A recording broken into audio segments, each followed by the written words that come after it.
So hello, what's up mga ka-lifestyle? This is Marky Labs once again. So for today's video mga ka-lifestyle, let's talk about online lending application. So meron lang siya sa inyo, no? Meron lang ako konting lilinawin about online lending application issues. And then, I would like to grab this opportunity na rin para magpasalamat to Ma'am and Sir. Alam mo na kung sino kayo na nagbigay po ng ito. Hindi ko alam kung ano pangalan nito. Then, ito rin, ito. Kala ko camera to eh. Ano pala to siya? Tripod stick. Ayan. So, sobrang ganda, sobrang lupit. Sa tingin ko original kasi mabigat po. So, maraming salamat po. At ito pa po, yung pinakamalupit, no? Ito. So, wireless electric fan po siya, rechargeable. So, pwede po siyang i-charge. Then, pwede po siyang gamitin pag brand out. So, maraming salamat po, Ma'am and Sir. Then, alam niyo na kung sino po kayo. Ayaw po kasi nilang pala, i-drop name ko po eh. So, actually, dati po silang biktima ng online lending application. So, maraming salamat po. Nakamove po na sila, naka-recover na. So, mabalik po tayo sa ating topic for this day. So, mga ka-lifestyle, alam nyo ba, never po talagang titigil yung mga online lending application agent, staff, sa pagtawag, sa pag-text sa inyo. Kasi nasa system po nila yung number po natin. So, always po silang magpaparemind, tatawag, hanggat nakukontak ka po nila. So, I highly suggest mag-change SIM card po kayo para less stress na po talaga.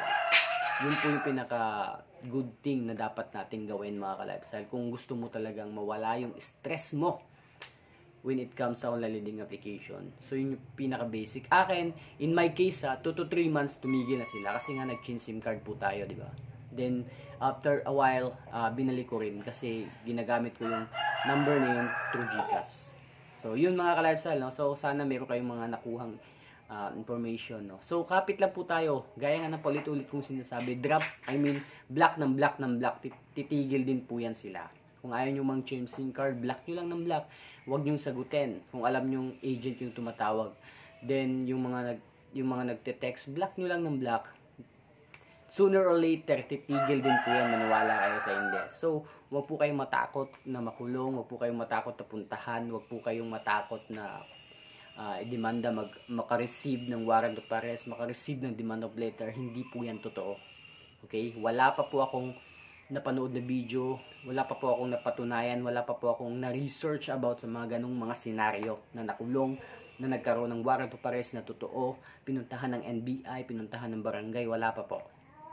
Okay? So, relax lang po kayo. Huwag po kayong matakot.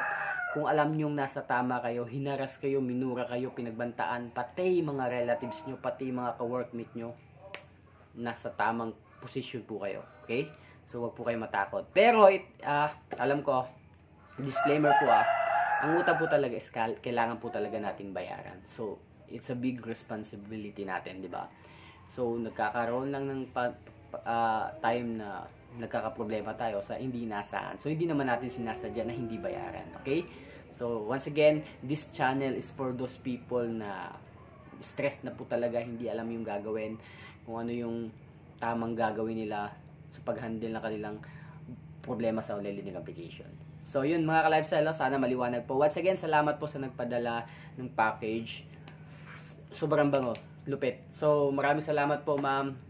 Sana pagpalain pa kayo ng may kapal. So, yun lang mga ka-lifestyle, So, have a wonderful day. Siya nga pala, ilang days din umuulan dito sa amin. Masaya lang kasi makakapaglaba na at matutuyo na yung mga damit namin. Kasi, 2 weeks ata always na umuulan dito. That's why, sobrang saya lang. So, yun lang mga ka-lifestyle. Napakalupit talaga nung hindi pa Pasko pero naka-receive na ako ng mga ganitong klaseng mga items. So once again, ma'am, maraming salamat sir, maraming salamat po. Sana pagpalain po kayo ng may kapal. Peace.